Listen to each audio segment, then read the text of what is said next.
Assalamualaikum warahmatullahi wabarakatuh. Selamat datang kembali di Grobogan Gokil. Nah, anomali yang sangat memuakkan dari kawanan Roy Suryo CS ya. Bagaimana tidak? Bareskrim tidak dipercaya. UGM tidak dipercaya.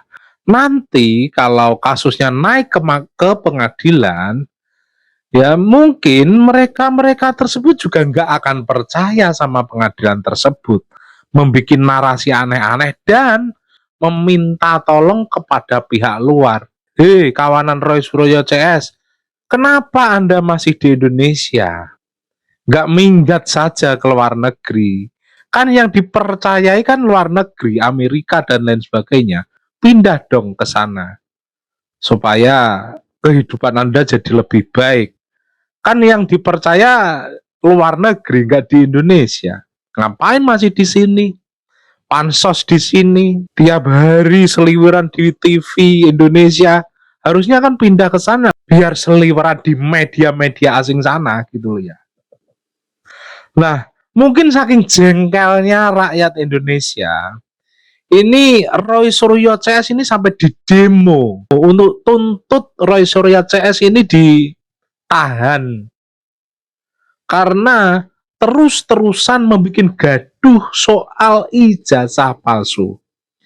Tak hanya itu saja, Bang Iyas Subiakto juga memberikan peringatan yang sangat keras. Selain itu, juga ada survei yang menunjukkan bahwa rakyat lebih percaya UGM dan Pak Jokowi. Nah, tanpa berlama-lama lagi, berikut adalah video lengkapnya. Unjuk rasa meminta Roy Suryo ditahan digelar oleh masyarakat militan pecinta Jokowi di depan gedung DPRD Kota Malang, Jawa Timur. Para pengunjuk rasa membakar ban dan meneriakkan sejumlah tuntutan. Presiden satu-satunya yang meresmikan Hari Santri. Pengunjuk rasa menilai Roy Suryo telah menyebar hoax dan fitnah pada Presiden RI ke-7. Menurut mereka, tindakan yang dilakukan Roy Suryo merupakan tindakan tak beretika dan membuat gaduh negara. Selain meminta Roy Suryo ditahan, pengunjuk rasa juga meminta tokoh politik dan pensiunan jenderal agar menghormati proses demokrasi. Kami mengharapkan adanya proses penegakan hukum karena kami menilai kehadiran daripada Roy Suryo telah membuat gaduh Republik ini. Selain itu, sebagai masyarakat yang merasa bahwa Presiden Joko Widodo telah berjasa kepada kami, apalagi kemarin pandemi COVID ya Mas ya, itu kan masyarakat betul-betul kesusahan dan Pak Jokowi hadir dengan solusi yang sangat membantu masyarakat. Sebelumnya Roy Suryo melontarkan tuduhan ijazah palsu pada Jokowi. Ia menguatkan argumennya dengan hasil analisa forensik digital yang dilakukannya. Saya tanya sekarang, yang memalsukan siapa? Ya, makanya skripsinya udah yang jelas. memalsukan siapa? Loh, itu harus diteliti. Terus Makanya tahun polisi berapa harus. yang memalsukan? Ya, makanya polisi harus Anda clear. sendiri aja nggak bisa memastikan ada nanti, itu. nanti ada tapi kalau Anda jalan, ya. membunuh karakter orang dan menuduh nggak ada yang dibunuh. orang itu Nggak ada yang dibunuh. ijazahnya palsu. Ini ilmu pengetahuan justru dimatikan Ilmu dengan pengetahuan narasi-narasi. apa? Tapi yang satu adalah di ujungnya sekarang karena sudah selesai, yaitu masalah ijazah Pak Jokowi yang dituduh palsu itu. Jadi setelah Bareskrim menyatakan bahwa ijazah itu asli, ini sudah jelas bahwa penuduhan-penuduhan yang dilakukan gerombolan Roy Suryo itu tidak terbukti.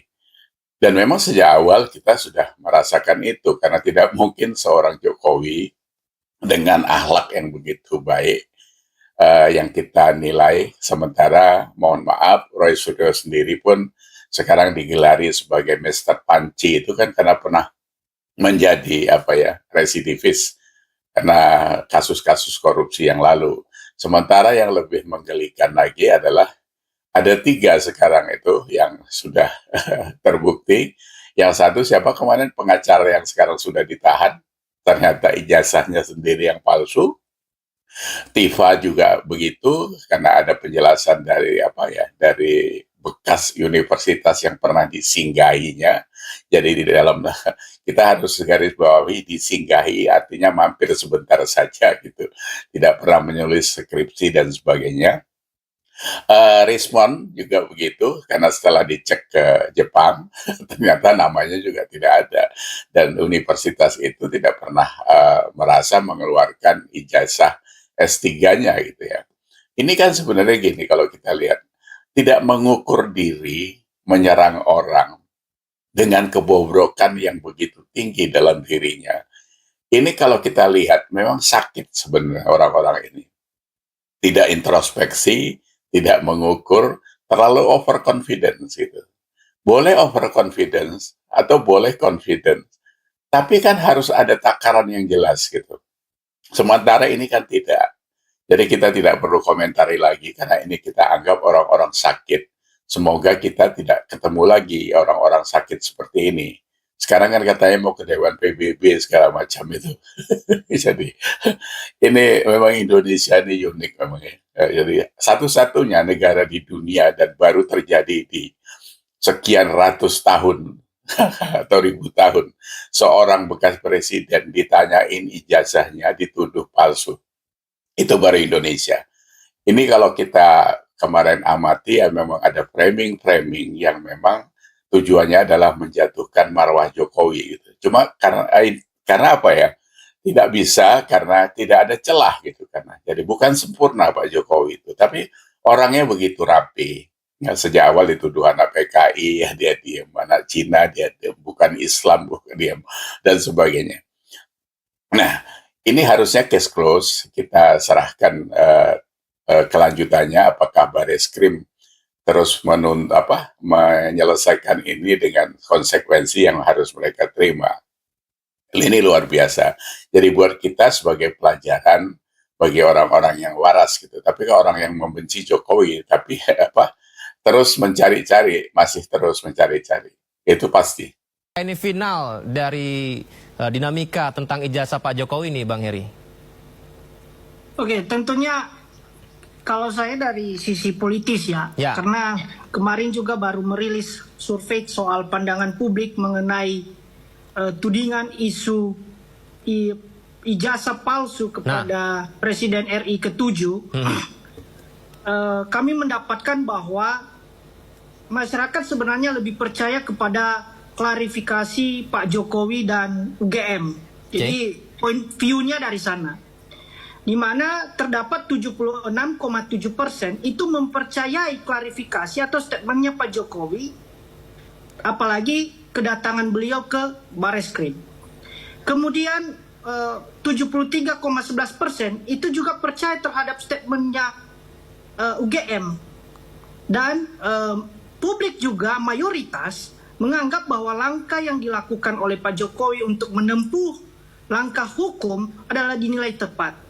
Artinya bahwa sebenarnya dalam suasana kebatinan masyarakat, isu ijazah palsu Pak Jokowi ini tidak terlalu mempengaruhi keyakinan masyarakat. Trust building terhadap Pak Jokowi masih tinggi, ya. Karena kita ketahui bersama, kalau kita melihat dari sisi historis, bahwa ketika Pak Jokowi turun, lengser dari kursi Presiden RI ke-7, Pak Jokowi masih memiliki job approval rating yang tinggi, kisaran 80-90%.